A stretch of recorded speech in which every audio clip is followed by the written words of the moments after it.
Well, our flight from Ottawa to Vancouver took about 24 hours longer than planned between a cancelled flight and an unexpected stop in Montreal, but we're finally here. So this video is all about what it's like to travel during the pandemic and fly during COVID-19. And please don't forget to give this video a like and subscribe to our channel for more unconventional travel ideas. Right now, we're at the start of a 4-month trip, starting in Vancouver, going to Ontario, Quebec, Greece, and Italy. We're in the elevator, we're going down, and we're on our way to the airport. We've got our backpacks on. Yep. I'm not going to swing around because then you won't, you'll get a big dizzy swing. And yeah, we're going to get on the airplane soon, and we're not going to be back for a few months. Here we go. For our first flight since the pandemic started, we planned to go from Vancouver to Ottawa. Our flight was scheduled to leave Vancouver at 9 a.m. After checking our flight status, we left the condo around 6:30 a.m. and headed for the SkyTrain that takes us from downtown to the airport. The only difference was that most people were wearing masks.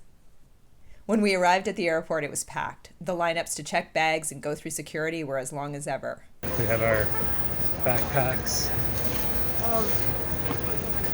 wrapped up, and now we're going to check in. While waiting in line to check our bags, we found out that our flight to Ottawa had been cancelled.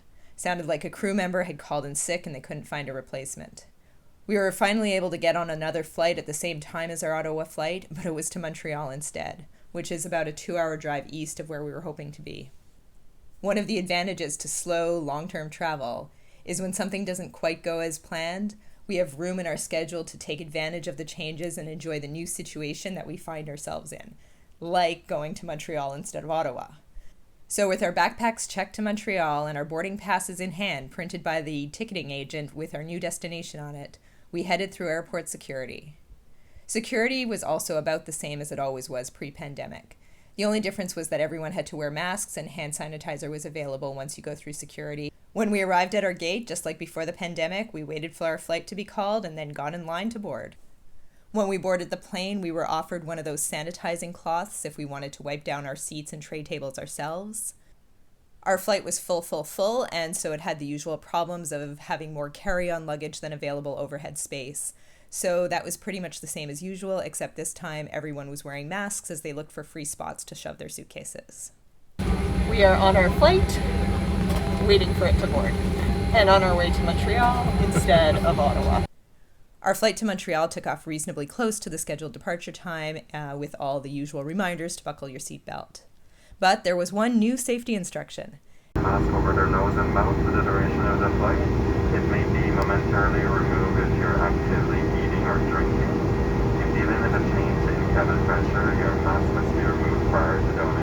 I think that at some point during the flight there was someone who was refusing to wear their mask properly, but I only heard about that from flight attendants that were kind of chatting about it. I think the problem was eventually resolved, though, because the person was offered a better fitting mask, and then I didn't hear about it after that. What was that you were having? A little bit of brie and a crepe. We touched down in Montreal, then we made our way to the baggage claim area. The area was super packed with no real social distancing at all. All right, our bags have come through and we are gonna get ready to head out of here. We just don't know where we're going yet. Are we staying in Montreal or are we gonna try and get to Ottawa tonight? We'll find out. We're just gonna look at a couple of options and see where we end up. We made our decision. We are on the bus to downtown Montreal from Pierre Trudeau Airport. Montreal's mask requirements are much stricter than the ones we're used to in Vancouver, so masks were required on the bus as well as inside all the hotels, restaurants, and really any indoor area. The bus downtown wasn't too busy and everyone was wearing a mask, so we were feeling pretty good. All right, we are walking in downtown Montreal, a little on the east side of downtown, and we're heading to a hotel that we hope have rooms for us for the night. We haven't booked the rooms yet, so we'll see what happens when we get there.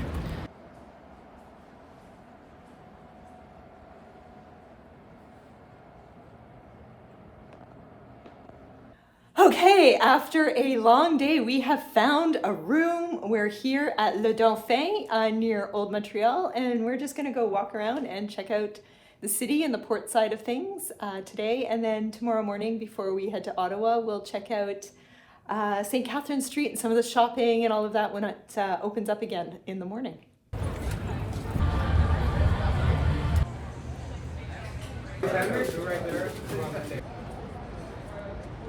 The next morning, we explored downtown a bit more before getting on the Via Rail train that would finally take us from Montreal to Ottawa. Hey Chris, where are we heading?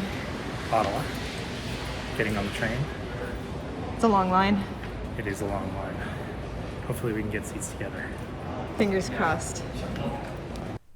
When we were in line to board the train, a Via Rail attendant came by to check our boarding passes and also ask us a series of COVID questions, like if we felt sick or if we were supposed to be quarantining.